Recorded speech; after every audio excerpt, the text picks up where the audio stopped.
جو بہن نے سوال کیا کہ کئی راتیں ہم ہمارے معاشرے میں بناتے، لیکن جو قرآن مجید میں جس کا ذکر ہے وہ لیلۃ القدر،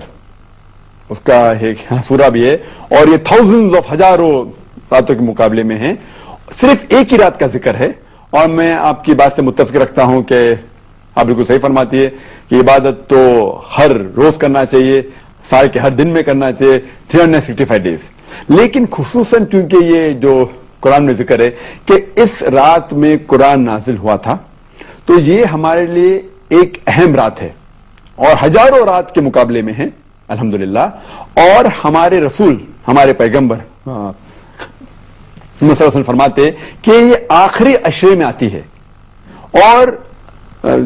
میں سمجھتا ہوں کہ خصوصاً اللہ سبحانہ و تعالیٰ نے یہ کون سی رات ہے اس کا ذکر نہیں کیا، تو کہ ہمیں اور موقع ملتا ہے عبادت کرنے کا، تو ہم یہ آخری عشرے میں رمضان کے آخری 10 دنوں میں خصوصاً کہتے ہیں کہ it should be alternate, it should be odd days, یا 21ویں رات ہو یا 23ویں یا 25ویں یا 27 یا 29ویں رات، ان ایک راتوں میں ہوگا۔ اور کیونکہ ہمیں پتہ نہیں کہ رمضان کبھی ایک دن لیٹ شروع ہوتا ہے، ایک دن پہلے شروع ہوتا ہے، تو اسی لیے ہم سب 10 رات اگر عبادت کریں گے سب سے بہتر ہے، یا خصوصاً جو آلٹرنیٹ نائٹس ہے 21ویں، 23، 25ویں، 27، 29، تو ہمیں موقع ملتا ہے اور عبادت کرنے کا۔ لیکن اس وقت آپ جو عبادت کریں گے آپ کا جو ثواب ہے وہ کئی زیادہ ہوگا، تو اسی لیے اللہ کے رسول نے کہا کہ ہمیں ڈھونڈنا چاہیے کہ یہ رات جو ہے آخری عشرے میں ہمیں ڈھونڈنا چاہیے، تو کہ عبادت کرنے کا موقع ہے۔ اور عام طور پہ عبادت کرنے کا ثواب تو ملے گا، لیکن خصوصاً رمضان میں ثواب اور ملے گا، کیونکہ جیسے ہم جانتے ہیں کہ وہ شیطان، اللہ سبحانہ و تعالیٰ شیطان کو قید کرے اور رکھتا ہے،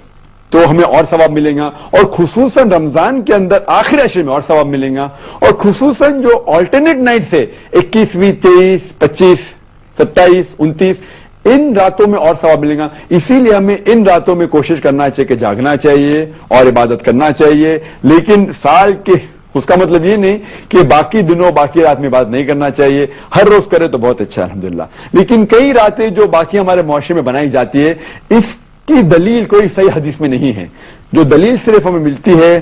وہ ہے خصوصاً لیلۃ القدر کے بارے میں۔ Hope that answers the question.